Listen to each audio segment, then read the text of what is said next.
राम राम हरे हरे, हरे कृष्ण कृष्ण कृष्ण हरे हरे।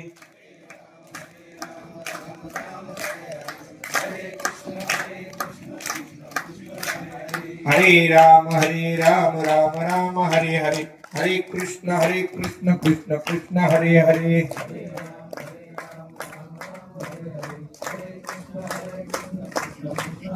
पुंडलिका वरदा हरि विठ्ठल, श्री ज्ञानदेव तुकाराम, पंढरीनाथ भगवान की जय, माऊली ज्ञानेश्वर महाराज की जय, जगद्गुरु तुकाराम महाराज की जय, सद्गुरु जोग महाराज की जय, छत्रपती शिवाजी महाराज की जय, धर्मवीर संभाजी महाराज की जय, भारत माता की जय, प्रभु रामचंद्र भगवान की जय, गोपाल कृष्ण भगवान की जय, पार्वती पति हर हर महादेव, श्री गुरुदेव दत्त, श्री गणेशाय नमः। ओम नमो जी अध्याय, वेद प्रतिपाध्याय, जी जी संवेद्य आत्मरूपः, देवा तुझी गणेश सकलार्थमती प्रकाश म्हणे निवृत्ती दास अवधारी ज्योती, जयांची केली स्मरण होय सकळ विद्यांच्या अधिकरणतीची वंदो श्री चरणाती नमस्कार। नमो विठ्ठला राजया पांडुरंगा, नमो रुक्मिणी माऊली ज्ञान गंगा, नमो पुंडलिका, नमो चंद्रभागा, नमस्कार माझा रुक्मिणी पांडुरंगा।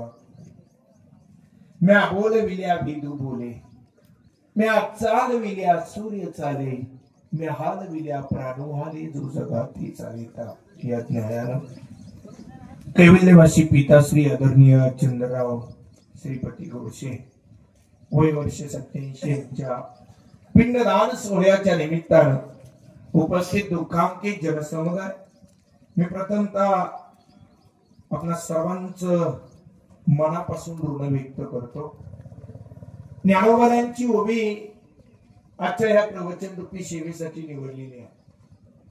प्रथमतः सर्व श्रोते मायबापांना विनंती असेल, हा शेजारी रस्ता आहे, येणारी जाणारी लोक येणारे जाणार आहे, आपणा सर्वांना विनंती आहे, या जगाच्या पाठीवरची फक्त 2 ठिकाणं अशी राहिली, एक वारकरी व्यासपीठ आणि दुसरं शाळेचं व्यासपीठ। इथंच फक्त चांगलं ऐकायला मिळतंय, नाही तर सगळीकडं चांगलं ऐकायला मिळेल असं काही नाहीये। कधीतरी टीव्ही लावली तर एकही सोयीची बातमी आम्हाला ऐकायला मिळत नाही। 17.5 वर्षाचं पोरग ड्रग्स वडतंय, 2 लोकांचा अपघात घडतोय, त्याला वाचवण्यासाठी सगळी सिस्टीम कामाला लागते।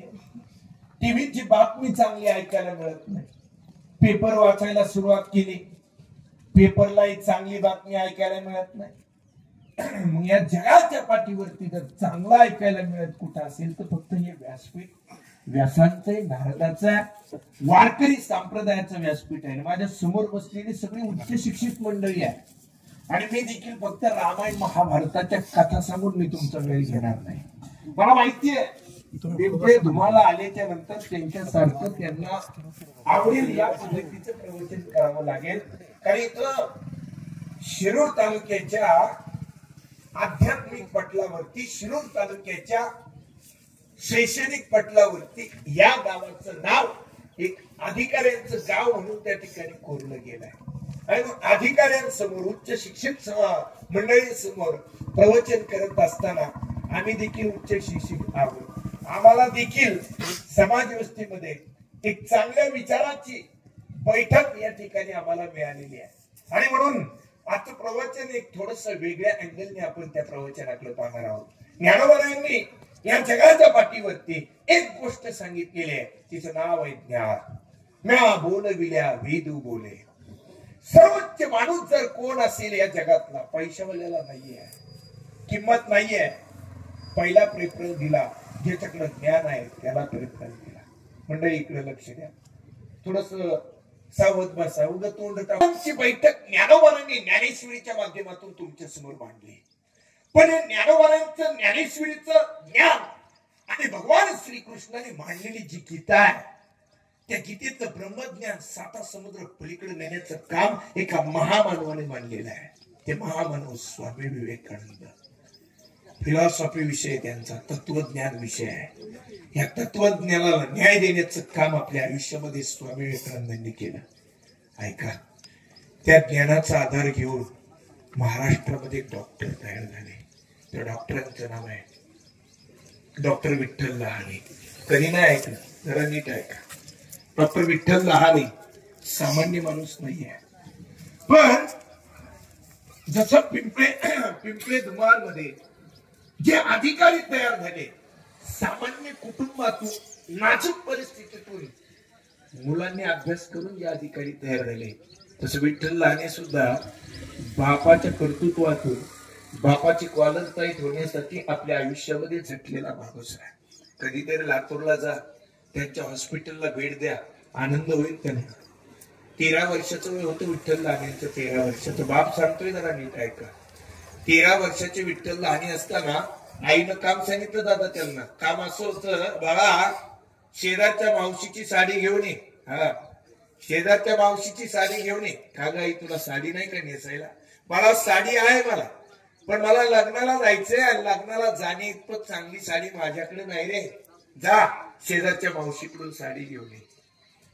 विठ्ठल लहानेंच्या डोळ्यात पाणी आलं. विठ्ठल लहानेंना वाईट वाटलं.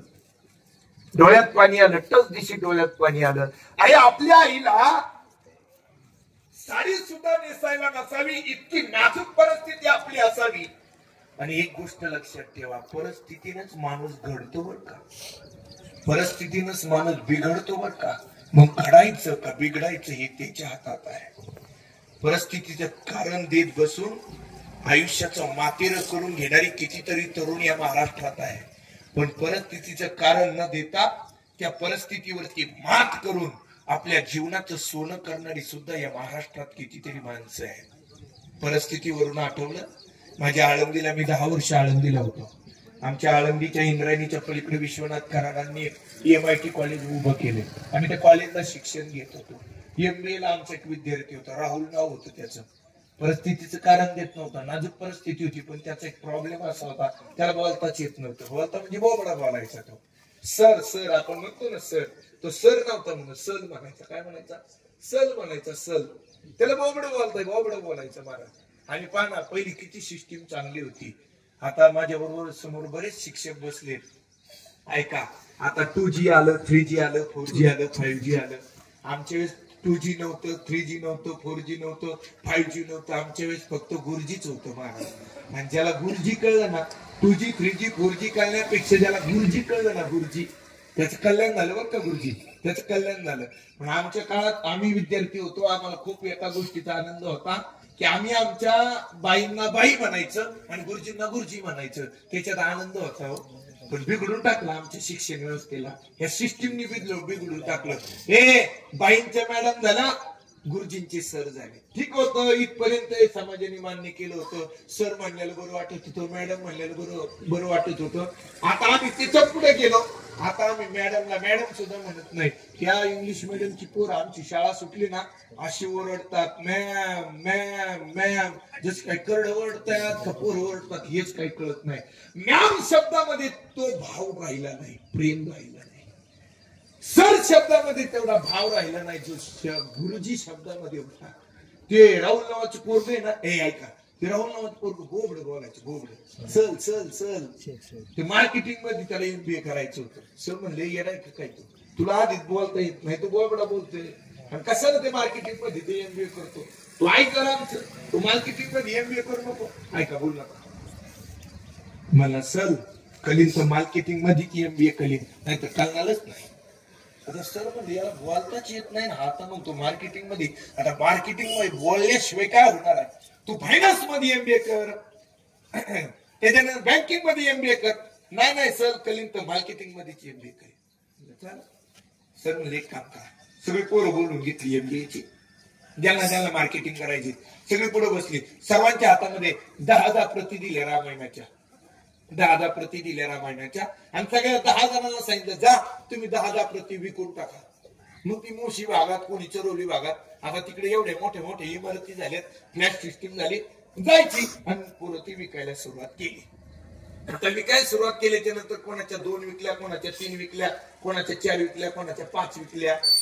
राहिलेल्या सगळे घेऊन आले. राहुलच्या हातात एकही नव्हती. सरांनी विचारलं, काय राहुल, हे राहुल तुझ्या प्रती कुठे? काय का बोललो, तुझ्या प्रती कुठे? राहुल म्हणला, सर आहे विकल्या. कस काय विकल्या? काय नाही म्हणलं, मी जायचं फ्लॅट मध्ये जायचं, दरवाजा वाजवायचं, कुणीतरी बाहेर यायचं, मग मी एवढंच म्हणायचं, वाचून दाखवू का विकत घेता, वाचून दाखवू का विकत घेता. लोक म्हणायचे, वाचून कशाला दाखवतो, विकतच देऊन टाक ना. मग सगळे विकून टाकले. परिस्थितीचं कारण देत बसू नका. आयुष्यामध्ये कोणती गोष्ट अशक्य नाही. आपल्या डिक्शनरीमध्ये अशक्य नावाचा शब्दच नाही. आमच्या डिक्शनरीमध्ये ही जी माणसं यशस्वी झालेत ना, या पिंपळे धुमाळमधले अधिकारी झालेत ना, परिस्थितीचं कारण देत बसते नाही. स्वामी विवेकानंदांना 30 दिवस अमेरिकेमध्ये 30 विषय दिले होते बोलायला. शेवटी विषय देणारा माणूस यांना थकला विषय देऊ, आणि 31व्या दिवशी एक विषय दिला स्वामी विवेकानंदांना. ज्या दिवशी त्यांनी शिकागो धर्म परिषद जिंकली ना, प्रत्येक दिवशी वेगळा विषय असायचा. पण त्या विषयावरती स्वामी विवेकानंद 2-2-2-2-3-3 तास बोलायचे. अखेर शेवटी विषय दिला. 31व्या दिवशी त्या ब्लॅक बोर्ड वरती एक शून्य काढला. शून्य. ऐका, कोणी विषय देणाऱ्याने स्वामी विवेकानंदाला विषय दिला. शून्य. शून्य शब्दावरती बोला. स्वामी विवेकानंद 3 तास शून्य शब्दावरती बोलत होते. महाराज, आपण सगळे शून्य आहोत. ऐका बर का, माझं वाक्य नीट ऐका. आपण सगळे शून्य आहोत, पण ज्याच्या संगतीत जाऊ ना, त्याची 10 पटीने किंमत वाढवण्याची ताकद आपल्यात, एवढं लक्षात ठेवा. पण त्याला शून्याला सुद्धा एवढी किंमत आहे, फक्त तो 10च्या संगतीत गेला पाहिजे. अहो, 1 आकडा, 2 आकडा, 3 आकडा, 4, 5, 6, 7, 8, 9 सगळ्यांना अहंकार आहे, पण शून्याला अहंकार नाहीये. ऐका, शून्याला कधीच अहंकार नाहीये. शून्य स्वतःला शून्य समजतोय. काय म्हणतो मी? ऐका, शून्य स्वतःला शून्य समजतोय. शून्याला कधीच अहंकार नाहीये, पण शून्य इतका कमी नाहीये. पण एकाच्या पुढे जर लागला तर आयुष्यात त्याची 10 पटीने किंमत वाढवणार आहे. म्हणून आपण सगळे शून्य आहोत. फक्त समोरच्याला दाखवून द्या, अरे मी जर तुझ्या संगतीत गेलो ना, तर तुझी किंमत मी 10 पट वाढवल्याशिवाय राहणार नाही. तू मला जरी शून्य समजत असला तरी माझी संगत तुला गरजेची आहे. 3 तास शून्य शब्दावरती स्वामी विवेकानंद बोलत होते. महाराज, हे ज्ञान स्वामी विवेकानंदांकडे आहे.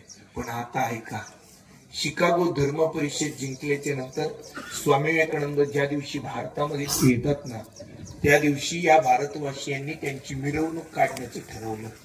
घोडे, हत्ती, अंबारी सगळं सगळं सगळं काही सजवलं. ढोल ताशा नगारे वाजायला लागले महाराज. आणि ढोल ताशा नगारे वाजत असताना ऐका, त्या अंबारीमध्ये स्वामी विवेकानंदाला बसवायचंय. त्रिखंड विजेते झाले, जग जिंकलं. आपल्या विद्वत्तेच्या जोरावरती जग जिंकलं. आनंद झाला. आणि स्वामी विवेकानंद हत्तीच्या अंबारीमध्ये जाऊन बसणार. ते एका ग्रस्तानं एवढ्या गर्दीतून स्वामी विवेकानंदांचा हात धरला आणि कानात एक शब्द सांगितला, स्वामीजी, तुमचे वडील विश्वनाथ दत्त पेशानं वकील आहे आणि तुमची आई भुवनेश्वरी माता. तुम्ही त्रिखंड विजेते झालात खरा, पण ऐका, जग जिंकण्याची ताकद तुमच्या सामर्थ्यात, तुमच्या फिलॉसॉफीमध्ये, तुमच्या तत्वज्ञानात आहे, तुमच्या ज्ञानात आहे. पण माहितीये, ज्या ताकदीमुळं तुम्ही अंबारीमध्ये बसू शकता, ते मायबाप एका कोपऱ्यामध्ये तुमची वाट पाहताय. तुम्ही त्यांना विसरून अंबारीमध्ये बसायला जातात. पाठीमाग मोर्चा वळवला आणि इतक्या गर्दीतून, ऐका, इतक्या गर्दीतून स्वामी विवेकानंद माय बापांच्या समोर येतात. पेशानं वकील आहेत स्वामी विवेकानंदांचे वडील, विश्वनाथ दत्त त्यांचं नाव. त्या विश्वनाथ दत्तांना पाहिलं, वडिलांकडे पाहिलं, आईकडे पाहिलं. आईनं डोक्यावरती पदर घेतला होता. ऐका ना महाराज, आईनं डोक्यावरती पदर घेतला होता. आणि डोक्यावरती पदर घेतलेला असताना तो पदर, ऐका, स्वामी विवेकानंद जवळ बसले. स्वतःचा पदर जरा स्वामी विवेकानंदांच्याही डोक्यावरती टाकला. आणि पदर टाकल्याच्या नंतर स्वामी विवेकानंद बोलतात, आई, त्रिखंड विजेते झालो ग. किती मोठा होऊ दे, पण तुझ्या पदराची ऊब अजूनही माझ्या अंतःकरणात आहे. किती मोठा झालो ना तरी हा पदर, हे विचार, ही भावना, ही आपुलकी कमी नाही होऊ शकत. शेजारी असणाऱ्या विश्वनाथ दत्तांजवळ वडील स्वामी विवेकानंद जातात. त्यांचे चरण स्पर्श पाहिले, चरण नमस्कार केला. हे मस्तक त्या चरणावरती, वडिलांच्या चरणावरती ठेवलं आणि कठीण रटलेला हा महामानव, विद्वत्तेने ज्ञानाने मोठा असलेला हा विद्वान माणूस, हा माणूस हिंदू धर्माचं तत्वज्ञान जगाला शिकवणारा गीता नावाचा ग्रंथ, जगाच्या पाठीवरती अनेक ग्रंथ असताना सर्वांच्या खाली ठेवलेला हा ग्रंथ, ऐका ना, तो ग्रंथ विचारलं सर्वांच्या खाली, जगाला तत्वज्ञान शिकवायला निघालेला तुमचा गीता नावाचा ग्रंथ सर्व ग्रंथांच्या खाली. खरं सांगू, बायबल ग्रंथ त्यांच्या धर्मापुरता मर्यादित आहे, कुराण हे त्यांच्या धर्मापुरतं मर्यादित आहे, पण गीता हा नावाचा ग्रंथ असा आहे तो फक्त हिंदूंपुरता मर्यादित नाही आहे. आपण जरी हिंदू म्हणून त्या गीता नावाच्या ग्रंथाला डोक्यावर घेतलं असलं ना तरी गीता नावाचा ग्रंथ फक्त हिंदू नाही सांगत. मग गीता नावाचा ग्रंथ काय सांगतोय? गीता नावाचा ग्रंथ या जगामध्ये एकाच धर्माला मान्यता देतोय, त्या धर्माचं नाव आहे मानवता धर्म. ऐकताय तुम्ही? त्या धर्माचं नाव मानवता धर्म आहे. आणि ज्याला आयुष्यामध्ये मानवता धर्म कळलं ना, ऐका ना, जीवनामध्ये तो यशस्वी झाला. हा धर्म कळता आला पाहिजे. एकदा मानवता धर्म कळाला ना सगळे धर्म आपोआप कळतून जातील. पण आम्ही काय झालं, थोडस चौकटीत आहे, आम्ही थोडस संकुचित विचाराचे होत चाललोय. फक्त छोट्या धर्मासाठी काम करू नका. साने गुरुजींनी आम्हाला धर्म शिकवला. आमची गुरुजी समोर हात जोडायचे, आमच्या बाई समोर हात जोडायच्या, तर रोज आम्हाला धर्म शिकवायचा. करा तो एकची धर्म जगाला प्रेमार पावे, खरा तो एकची धर्म जगाला प्रेमार पावे. या प्रार्थनेतलं एक सुंदर वाक्य घरी घेऊन जा. कुणाना व्यर्थही नवावे, कुणाना व्यर्थसी नवावे, समजता बंधू मानावे, जगाला प्रेमार पावे, खरा तो एकची बरोबर जगाला प्रेमार पावे. काय सुंदर शब्द वापरले, समजता बंधू मानावे. आणि बंधू भावाची शिकवण आहे ना महाराज, की तुम्ही मानागर मानू नका, पण ही फक्त जिल्हा परिषदच्या शाळेतच मिळू शकते बरं का, एवढं लक्षात ठेवा. आणि जे आजपर्यंत तुकाराम मुंडेंचा इतिहास अभ्यासा, विश्वासराव नांगरे पाटलांचं पुस्तक वाचा, हे सगळे जे टॉप लेवलचे अधिकारी आहेत ना, हे सगळे अधिकारी फक्त जिल्हा परिषदच्या शाळेत शिकलेत महाराज. हे तुम्हाला मला मान्यच करावं लागेल. कारण तुम्हाला सांगू का, जिल्हा परिषदच्या विद्यार्थीच फक्त IAS अधिकारी होऊ शकतो. लक्षात ठेवा हे माझं. आणि परमेश्वराच्या कृपेनं गरिबांची दोनच गोष्टी राहिल्या त्या महाराष्ट्रात. एक, गरिबाची पहिली गोष्ट एसटी आणि दुसरी जिल्हा परिषद शाळा. नाही तर बाकी सगळं श्रीमंताचं झाले महाराज. सगळीकडं पैसा सोडून दुसरं काही लागत नाही. पण लोकांना आहे ना फुकट किंमत कळत नाही. हा, आम्ही जर म्हणलो ना एखाद्याचा फोन आला, महाराज तारीख आहे का खाली? हो आहे. काय काय द्यावं लागेल? काय तुमच्या इच्छेप्रमाणे काय द्यायचे तुम्हाला ते द्या पाकिट, आम्ही काय मागत नाही. ते म्हणता यायला ते महाराज काय बरोबर नाही दिसत घरी का? पाकिट सांगितलं नाही. आणि मी जर फोन करून सांगले 25,000 रुपये द्यावं लागतील. महाराज मोठा आहे बरं का. हा, ते लई मोठी महाराज. त्याचा महाराष्ट्रातले बरेच कीर्तनकार सांगतात ना 41 घेतो आम्ही, 31 घेतो. लोक सगळे त्यांना म्हणतात की मोठे महाराज. आणि आता मी पैसे सांगत नाही ना. जमत नसेल म्हणून ती म्हणते की आता याची ती देवलं ती येईल त्या काय कार्यक्रमच नाही काय नाही. काय झालं महाराज, हा फी भरतो ना आम्ही 60,000 65,000 रुपये फी भरतो ना, त्याच्यामुळे आम्हाला टेन्शन येतं ना, का पैसे दिलेत ना. महाराज हॉटेलमध्ये गेल्याच्या नंतर जेवण झाल्यावर आईस्क्रीम खातो ना आम्ही, आईस्क्रीम, त्या आईस्क्रीमच्या कागदाला जी आईस्क्रीम चिकटलेली ना ती सुद्धा मी चाटून खातो. का पैसे दिलेत ना, पैसे. आणि ते जर एवढं स्वादिष्ट जेवण एखाद्या श्रीमंत बापाने मुलीच्या लग्नात केलेलं असलं ना, तर आम्ही कितीतरी उष्ट अन्न त्या ताटावरती ठेवतो. अरे आईस्क्रीमचा कागद चाटून खाणारी आम्ही माणसं, लग्नात गेल्याच्या नंतर, एखाद्या दसक्रियेला गेल्याच्या नंतर, वर्ष श्राद्धाला गेल्याच्या नंतर, एखाद्या कार्यक्रमात जेवणासाठी गेल्याच्या नंतर आम्ही तेच अन्न उष्ट टाकणारी माणसं आम्ही तीच आहोत. काय झालं, फुकट मिळालं ना. म्हणून लक्षात ठेवा, इथून पुढे आपली किंमत कळून द्यायची असेल ना लोकांना, सांगायची आपली किंमत. आता मला फोन आला ना, मला लय लोकांनी सांगितलं, जोपर्यंत तू सांगत नाही तुझी किंमत तोपर्यंत शून्य आहे, तू शून्य, तुला कोणीच किंमत देणार नाही. तेव्हापासून सांगितलं, फोन आला का एवढी एवढी किंमत, लोकच किंमत द्यायला लागली. महाराज तारखाच वाढले डायरेक्ट. जोपर्यंत मला मी बोलत नव्हतो ना तोपर्यंत कोणीच नाही, ज्यावेळेस बोलायला लागलो ना तेव्हा लोक राम राम करायला लागली. मग कळलं, अरे ह्या समाजाला फुकट दिलेली किंमत कळत नाही. का तर जिल्हा परिषदच्या शाळेमध्ये मोफत ऍडमिशन आहे ना, म्हणून किंमत कळत नाही. पण लक्षात ठेवा की या पिंपळे धुमाळच्या जिल्हा परिषद शाळेमध्ये जिथं या बाबांचा मुलगा काम करतोय आमचे गोडसे सर, त्या वाबळेवाडीच्या जिल्हा परिषदच्या शाळेमध्ये ऍडमिशन वेटिंगला आहे. कारण हे त्या शिक्षकांचं कर्तृत्व आहे, हे तुम्हाला मला मान्यच करावं लागेल.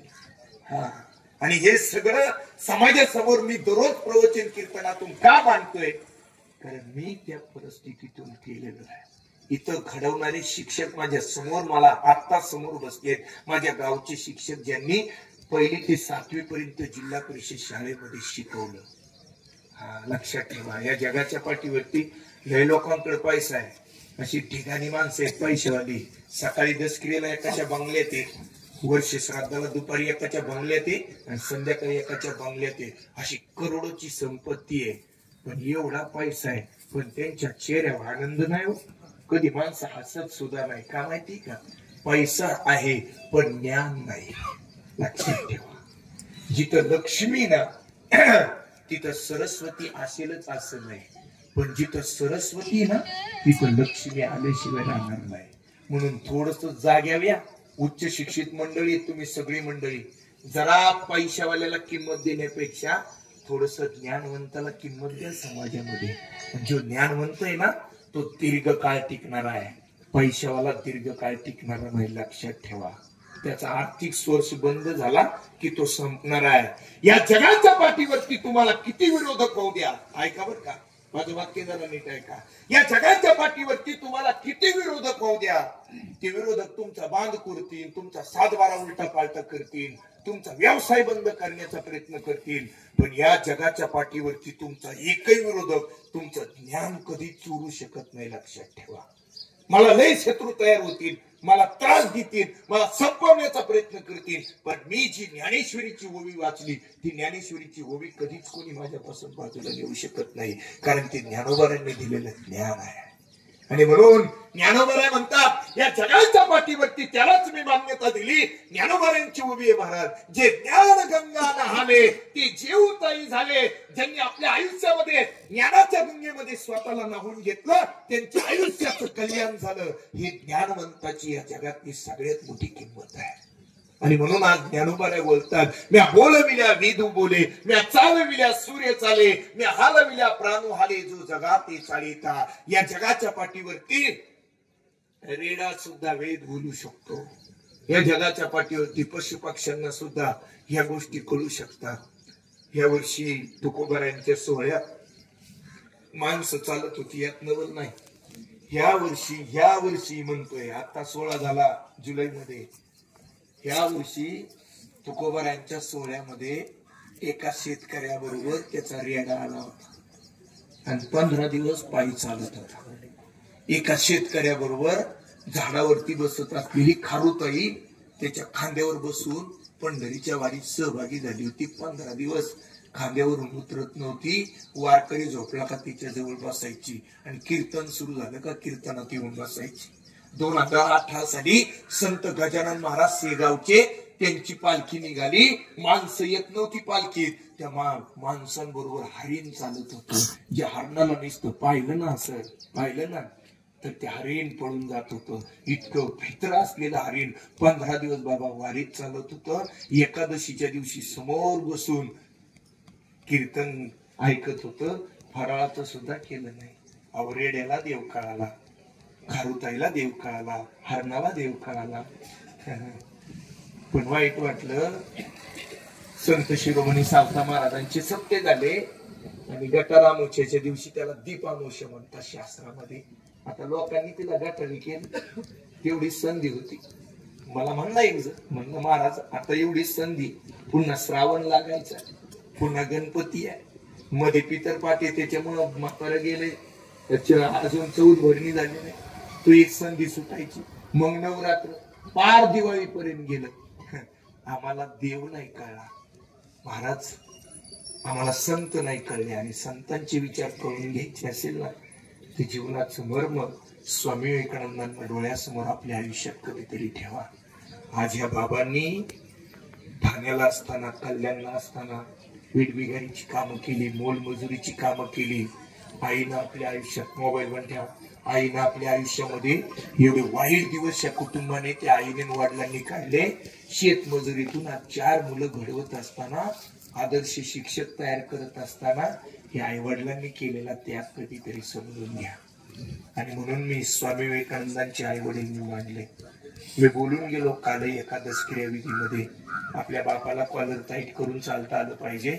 मी विठ्ठल लहानेंचं उदाहरण सांगत होतो. आज हे प्रसंगाला बसते म्हणून आज सांगतो. फक्त 1 मिनिट ऐका.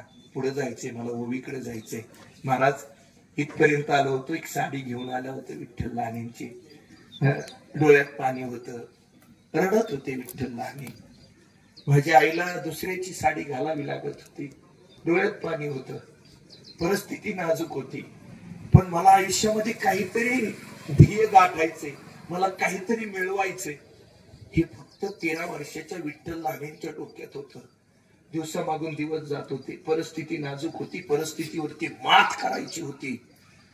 अखेर शेवटी पुस्तक सोडून आपल्या आयुष्यात दुसरं काहीच नको आहे. कारण हे मस्तक सुधरवायचं असेल ना तर पुस्तकाचीच गरज आहे. ज्यांनी पुस्तकं वाचली ना त्यांची मस्तक त्या ठिकाणी सुधारली. आणि जे सुधारलेलं मस्तक आहे ना, ते सुधारलेलं मस्तक येड्यांच्या समोर कधीच नतमस्तक होत नाही. नतमस्तक व्हायचं असेल ना तर आपल्यापेक्षा विद्वान माणसं समोर नतमस्तक व्हा. पण काय झाले, 4 गोष्टी मिळवण्यासाठी कोणाला ह्या, कोणाला लाचारगिरी, कोणासमोर मुजरे करायचे सोडून द्या. अरे विद्वान माणसाच्या समोर 10 वेळा त्याचे पाय चाटा तरी देव प्रसन्न होईल. पण येडेच्या समोर 10 वेळा पाय चाटले ना, समाज लाचार म्हटल्याशिवाय राहणार नाही बाळा. आणि आमचं तेच झालंय. त्याच्याकडून काहीतरी मिळतंय ना, मग तो किती नालायक असू द्या, आम्ही त्याला सारखी मुजरीच करीत राहतो. हा स्वाभिमान कशाला घाण ठेवता? आपण छत्रपती शिवाजी महाराजांच्या राज्यातली माणसं आहोत. बुटाची पॉलिश करून जगता आलं पाहिजे. बूट चाटून जगण्याचा इतिहास कधीच होत नाही महाराज. ऐका बर का, विठ्ठल लहानेंच्या डोक्यात एकच गोष्ट होती, ही मला काहीतरी मिळवायचंय. ऐका, हीच गोष्ट डोक्यात ठेवली. शासकीय कॉलेजला मोफत नंबर लागला महाराज, डॉक्टर केला मोफत. डॉक्टर विठ्ठल लहाने MBBS पूर्ण झालं. प्लॅस्टिक सर्जन आहेत महाराज. ऐका, प्लॅस्टिक सर्जन आहेत विठ्ठल लहाने. डोक्यात एकच, आपल्या आयुष्यामध्ये आपल्या आईला दुसऱ्याची साडी घालून लग्नाला जावं लागलं. आपल्या आईला आपण साडी सुद्धा घेऊ शकत नाही, एवढी वाईट परिस्थिती आपल्या आयुष्यात असेल. डोळ्यातून पाणी यायचं. शिक्षण पूर्ण झालं, लातूरला चांगलं हॉस्पिटल उभं राहिलं.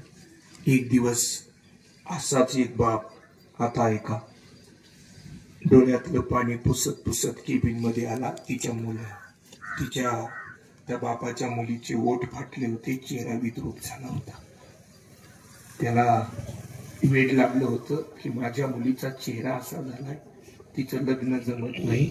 माझी एकच तळमळ आहे की माझ्या मुलीचं लग्न जमावं. आणि डॉक्टर विठ्ठल लाने प्लॅस्टिक सर्जन आहेत, त्यांनी माझ्या चेहऱ्यावरती, माझ्या मुलीच्या चेहऱ्यावरती काम करावं, तिचं ऑपरेशन करावं. केबिन मध्ये गेले, बापाच्या डोळ्यातलं पाणी पाहिलं. विठ्ठल लानेंना तो दिवस आठवला की माझ्या आईला दुसऱ्याची साडी घालून कुटुंबाचा उदरनिर्वाह करत असताना परिस्थिती नाजूक होती. मला जीवन जगत असताना अनेक अडचणींना सामोरे जावं लागलं होतं. तशी अवस्था या बापाची झाली. बाप रडत होता आणि रडता रडता विठ्ठल लानेला म्हणत होता, हे हॉस्पिटल 2 टाइम पुसून घेण्याचं काम मी करीन. आयुष्यभर सालाचा गडी म्हणून तुमच्या हॉस्पिटलमध्ये राहील. ही मुलगी आयुष्यभर मला अंगावर सांभाळावी लागेल. तिचं लग्न जमत नाही. माझ्यासाठी एकदा मोफत तिचं ऑपरेशन करा. तुमच्या इथं सालं घालत. बाप पाया पडतो आणि पडतो, बाप पाया पडतो बरं का, स्वतःसाठी नाही, लेकराच्या शिक्षणासाठी.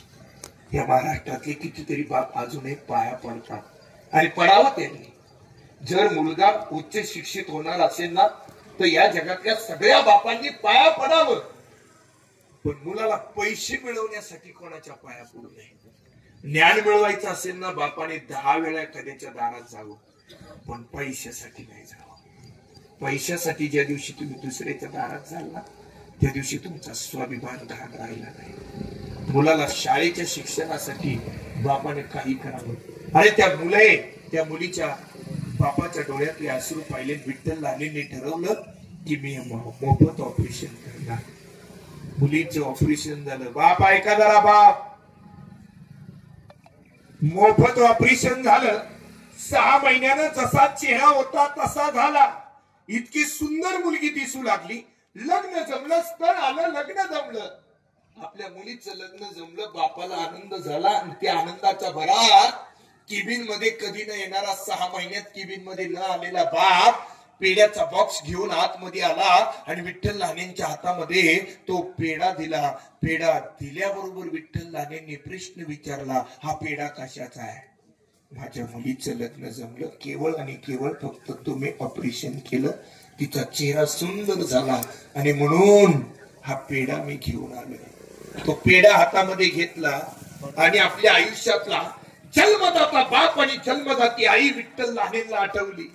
तो दिवस पुन्हा एकदा आठवला आणि विठ्ठल लाने रडू लागले. डॉक्टर रडू लागले केबिन मध्ये. काय कमी होतं? अरे कोट्यावधी रुपयाची प्रॉपर्टी झाली होती. का रडताय डॉक्टर साहेब तुम्ही? एवढं चांगलं काम तुम्ही केलंय, मोफत ऑपरेशन केलंय, तरी तुम्ही पेढा घेताना का रडताय? रडता रडता डॉक्टर विठ्ठल लाने सांगत होते, आणि हा पेढा मिळवण्यासाठी माझ्या आईनं आयुष्यामध्ये कितीतरी दिवस दुसऱ्याची लुगडी घालून तिचं अंगरक्षण केलं.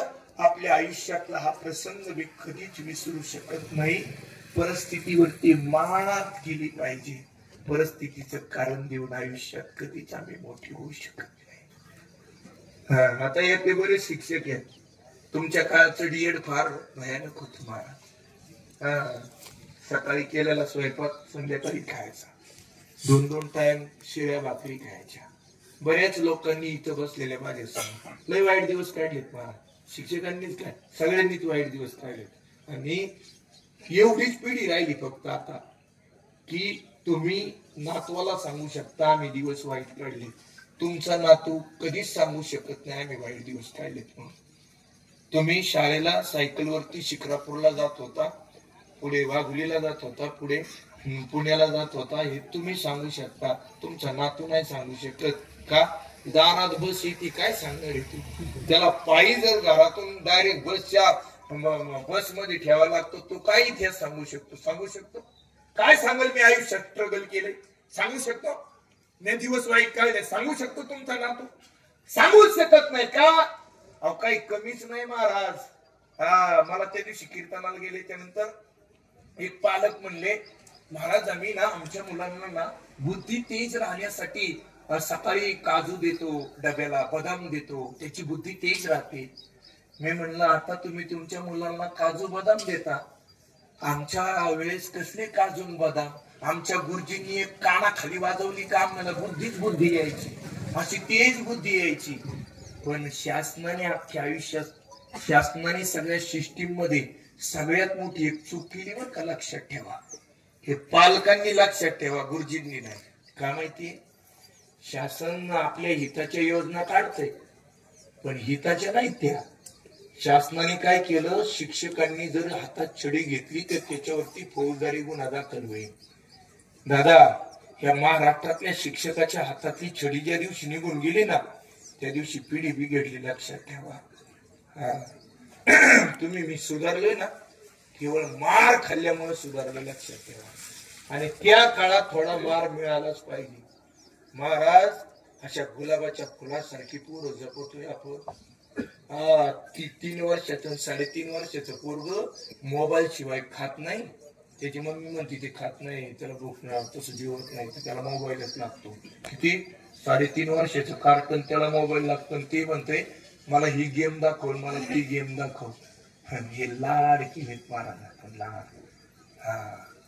खरं सांगतो, विठ्ठल लहानेच्या डोळ्यात पाणी आलं, ते डोळ्यात अश्रू पुसले, रडू लागले विठ्ठल लहाने. आणि बाप आठवला, असं बाप 56 इंची छाती झालेला बाप, 90-92 वर्षाचं बाप. हर बाप चालायचा. विचारलं, बाबा तुम्ही लय बाबा राहता, लय वजनात राहता. ए बापाची छाती फुगली. आणि बाप काय म्हणतो माहिती आहे का, विठ्ठल लहानेंचा बाप काय म्हणतो माहिती, अरे मी वजनात नाही चालणार, कॉलर टाईट करून नाही चालणार, तर मग काय कसा चालणार, हवेत नाही चालणार तर मग कसा चालणार. म्हणजे का, त्याच कारण आहे, म्हणजे मी कोणाचा बाप हे तुला माहितीये, कोणाचा, पद्मश्री डॉक्टर तात्याराव लहाने आणि पद्मश्री डॉक्टर विठ्ठल लहानेंचा बाप आहे. वजनात नाही चालणार, मग चालणार कसा.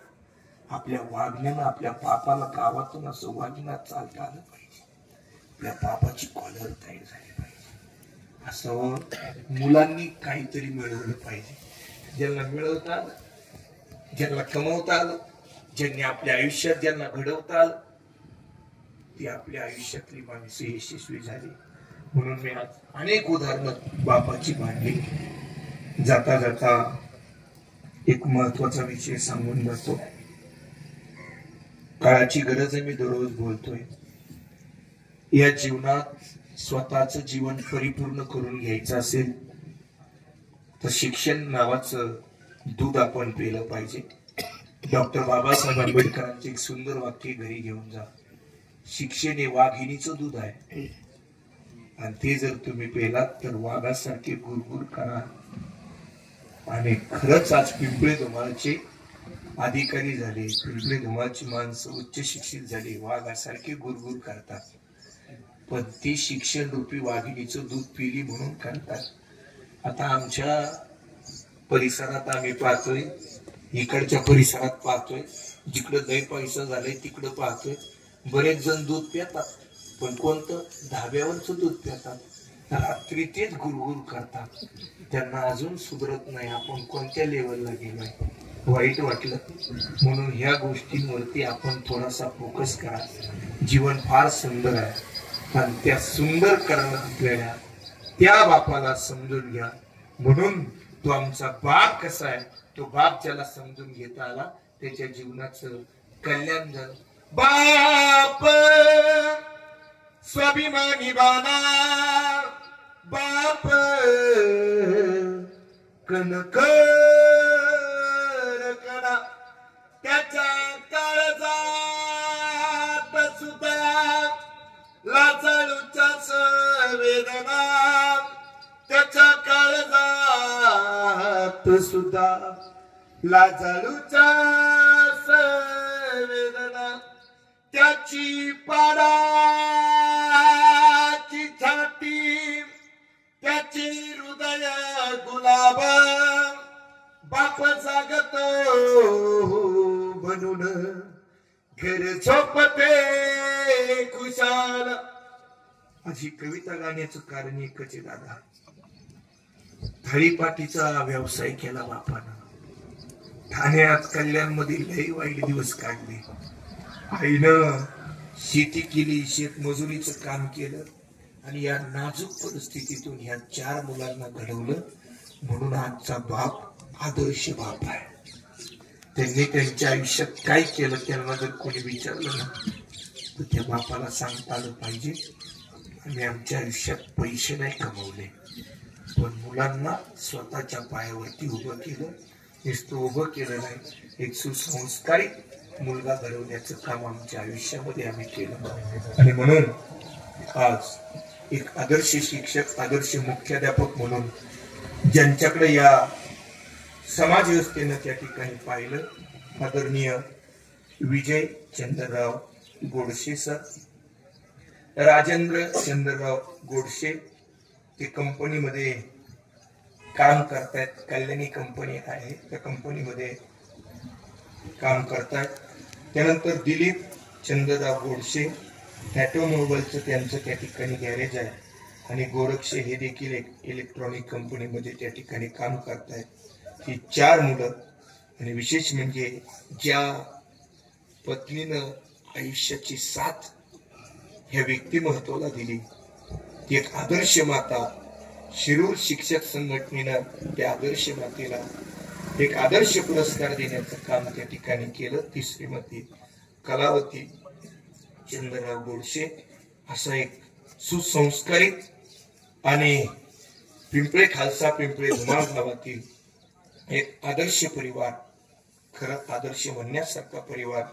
आणि कौतुक याचं करेल की 2 सुना, त्यामध्ये सौभाग्यवती सीमा राजेंद्र गोडसे व सौभाग्यवती कल्पिता दिलीप गोडसे, ह्या 2 सुनांनी आपल्या सासऱ्याची निस्वार्थीपणे सुंदर सेवा केली. आणि त्यांचा एक नातू चतुर दिलीप गोडसे, या नातवानं देखील आजोबांची खूप सेवा केली. आवर्जून त्यांचा उल्लेख मला करायला सांगितला. आणि म्हणून या ठिकाणी आपण सगळी मंडळी उपस्थित झालात. 4 भावांचा 3 बहिणींचा मोठा हा गोडसे परिवार. आणि त्या परिवाराच्या या दुःखद प्रसंगी आपण सर्व मंडळी उपस्थित झालात. सर्वांचं ऋण व्यक्त करतो. म्या बोलविल्या वेदू बोले, म्या चालविल्या सूर्य चाले, म्या हालविल्या प्राणो हाले, जो जगाती चालिता. गीता सांगते 15वा अध्याय सांगतोय, ममई वंश जीव लोकी जीव भूत सनातन मनशिष्टाने इंद्रियाने प्रकृती स्थानी कृषिते. या जगात प्रत्येकाचा अंश म्हणजे मी आहे. आणि म्हणून आपण सर्वजण त्या बाबांना आदरांजली समर्पित करण्यासाठी उपस्थित झाला. काही मान्यवर उपस्थित झालेत. आणि एक आदर्श शाळा, वाबळेवाडीची शाळा राज्यात नाही जगापर्यंत जाऊन पोहोचले. त्या शाळेचे मुख्याध्यापक सर असल्यामुळे अनेक आदर्श शिक्षक या कार्यक्रमाच्या निमित्तानं उपस्थित झालेत. समाजातली प्रतिष्ठित व्यक्ती या कार्यक्रमाच्या निमित्तानं उपस्थित झालेत. जाता जाता एक 4 संदेश घेऊन जा. स्वतःच्या मुलांना उच्च शिक्षित करण्याचा प्रयत्न करा, पण नोकरीची अपेक्षा न करता एक चांगला माणूस बनवण्यासाठी त्याला शिक्षण द्या. दुसरी गोष्ट, गाडी चालवत असताना प्रत्येकाने 4 व्हीलर गाडी चालवत असताना सीट बेल्ट कंपल्सरी लावा. 2 व्हीलर गाडी चालवत असताना हेल्मेट प्रत्येकाने त्या ठिकाणी कंपल्सरी घाला. तिसरी महत्वाची सूचना, निर्व्यसनी आपल्या आयुष्यामध्ये प्रत्येकाने राहा. कसल्याच प्रकारचं व्यसन त्या ठिकाणी करू नका. आणि शेवटची गोष्ट, गावातल्या, समाजातल्या, कुटुंबातल्या, तालुक्यातल्या ज्येष्ठांचा आदर करा. जी माणसं ज्येष्ठांचा आदर करतील, ज्येष्ठांचा मान ठेवतील, तीच माणसं व्यवस्थेमध्ये मोठी होतील. म्हणून ज्येष्ठांना न्याय द्या. जरी ती माणसं 60 वर्षाच्या नंतर थोडी बुद्धीनं कमकुवत जरी झाली तरी ती अनुभवाने मोठी असतात. म्हणून गाव चालवायचं असेल तर ज्येष्ठांचं मार्गदर्शन घेऊन गाव चालवा, कुटुंब चालवा. आणि ह्या ज्येष्ठांच्या विचारानं जर समाज पुढे गेला तर नक्कीच समाज व्यवस्था पुढे गेल्याशिवाय राहणार नाही. झालेली सेवा परमेश्वराच्या चरणी समर्पित करून याच ठिकाणी मी आज सेवेला पूर्ण विराम देतो. कार्यक्रमाच्या निमित्तानं माझी सभापती आदरणीय सुभाषरावजी साहेब उपस्थित आहेत. आमचे अमोलदादा धन्य उपस्थित आहेत. शिक्षक संघटनेचे अनेक अधिकारी, साहेब थोरात, आमचे बापूंचे चिरंजीव, आमचे गोपीनाथ जाधव सर, आमचे संदीप थोरात सर, जे शिक्षक संघटनेमध्ये सचिव म्हणून त्या ठिकाणी काम करतायत. आणि खऱ्या अर्थानं या गावातले, परिसरातले सगळे शिक्षक उपस्थित झाले. सर्वांचं मनापासून ऋण व्यक्त करतो. आदरणीय हिंगवले सगळी मंडळी उपस्थित आहेत. सर्वांचं ऋण व्यक्त करतो. आज नारळी पौर्णिमा, रक्षाबंधन आहे. परमेश्वराच्या कृपेनं जरा रक्षाबंधन बरं चाललंय लोकांचं, विशेष म्हणजे माता भगिनींचं. 2-4 दिवस झाले चांगले हप्ते येत आहेत आता तुमच्या अकाउंटला. बरं चाललंय तुमचं. फक्त आता बहिणींनो एकच विनंती आहे, एका भावाने भरपूर दिलंय तुम्हाला अपेक्षा होती टाक्स परिचय झाला, एवढीच विनंती आहे रक्षाबंधनच्या निमित्ताने. आता सख्या भावाच्या विरोधात नका दावा लावून, त्याला खायची त्याचं खाऊ द्या. वरून हप्ता येणार आहे, पाया पडतो. आज रक्षाबंधन साजरं करत असताना बहिणींनो पाया पडतो, एक वाक्य, भावाकडे ओवाळणी मागू नका, एकच ओवाळणी मागा. आज माझ्याकडे बहीण म्हणून पाहतो, तशा समाजातल्या प्रत्येक स्त्रीकडे बहीण म्हणून पहा. एवढीच अपेक्षा फक्त भावाकडून व्यक्त करा. झालेली सेवा समर्पित करून माझ्या गावामध्ये अखंड हरिनाम सत्याचं काल्याचं कीर्तन त्या ठिकाणी आहे, म्हणून मी आपल्या सर्वांची रजा घेतो. आदरणीय महाराज आलेत, तुम्ही पसायदान घ्या आणि कार्यक्रमाची सांगता करा. मी पुढील कार्यक्रमासाठी राम तुकाराम तुकाराम तुकाराम पुंडलिकावरधारी विठ्ठल श्री ज्ञानदेव तुकाराम पंढरीनाथ भगवान की जय. ज्ञानेश्वर महाराज काळे आपणाला विनंती, आपण या ठिकाणी यायचे महाराजांना शास्त्रपदन सन्मानित करायचे. या ठिकाणी गोडशे परिवारच्या दुःखामध्ये सहभागी होण्यासाठी खेड तालुका खरेदी विक्री संघाचे संचालक पठणरावजी वाडेकर, त्याचबरोबर शिरूर तालुक्याचे माजी सभापती सुभाषांना उमा, माऊली शेठ साकोरे, युवराज तात्या परांडे आणि भक्तपरायण तुकाराम महाराज कुरकुटे, शहाजीभाऊ जाधव या सर्व मान्यवरांच्या ठिकाणी श्रद्धांजली प्राप्त झालेली आहे.